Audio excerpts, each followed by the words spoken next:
Hello mga kabibig ko, ano ito, isa itong bako, Kato Excavator 1413 model. Long arm to, bali ang naging problema nito, may nasa sa travel, may nasa sa boom up, boom down, at saka sa swing. Ang gamit nito pang 5 pro. Ang mga naging troubleshoot ng mga gumawang mekaniko dito ay control valve, tapos in-adjust nila, tapos change oil, ng hydraulic system, pati makina. Tapos ganoon pa rin hanggang sa ang gumawa ng mekaniko naman ito, na kontrata to, ginawa naman nila,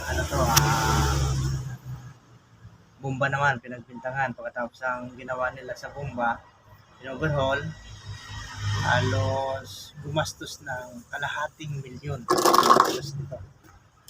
Pero yung gumawa nito hindi nila napagana.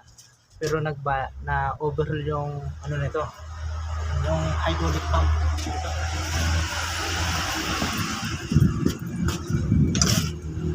Overhaul yung hydraulic pump ito.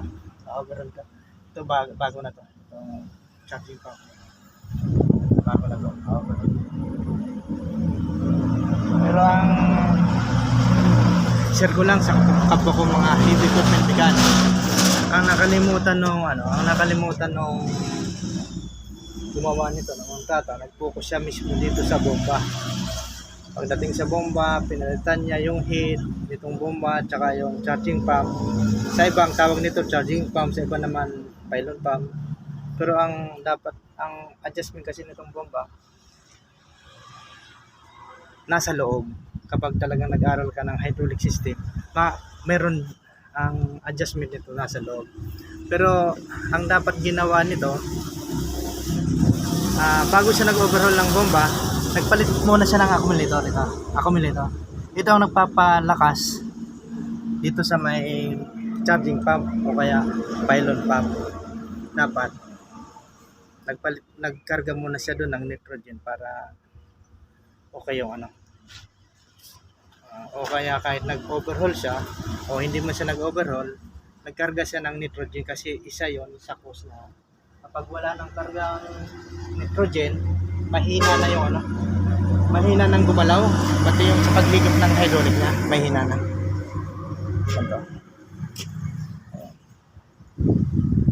Matulong anto, malaking bako to. Malaking bako.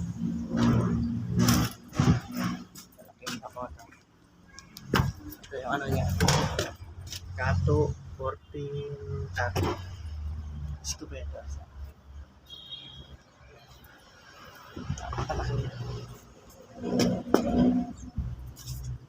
Ito yung vibro niya. Yung vibro niya.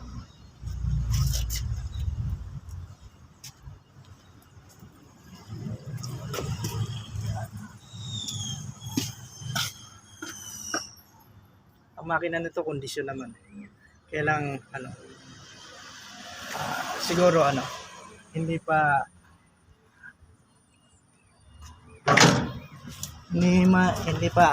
talaga kabisado pa yung sakit ng excavator. Ako kapag halimbawa nag-troubleshoot ako ng bako o ano man equipment, ang uunahin ko agad pressure. Kailangan malakas ang pressure ng hydraulic.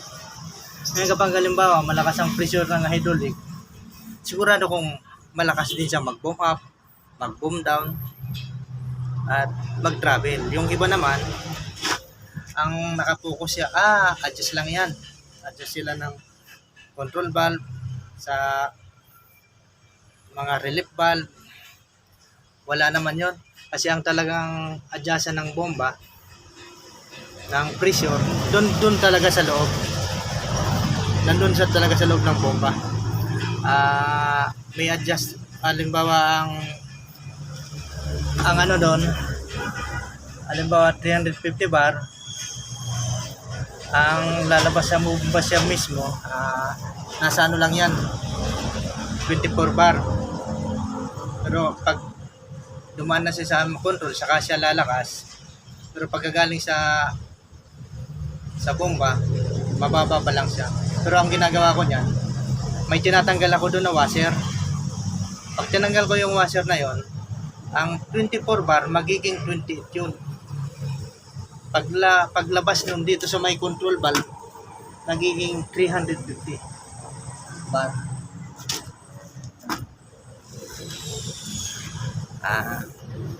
Mga kabibig ko, salamat sa mga nanood, mag-subscribe, like and share sa aking YouTube channel, sa aking mga video. Salamat at God bless you all. Unti-unti, subaybayan ninyo yung mga video ko dahil marami kong ituturo tungkol sa mga equipment. Salamat. God bless you.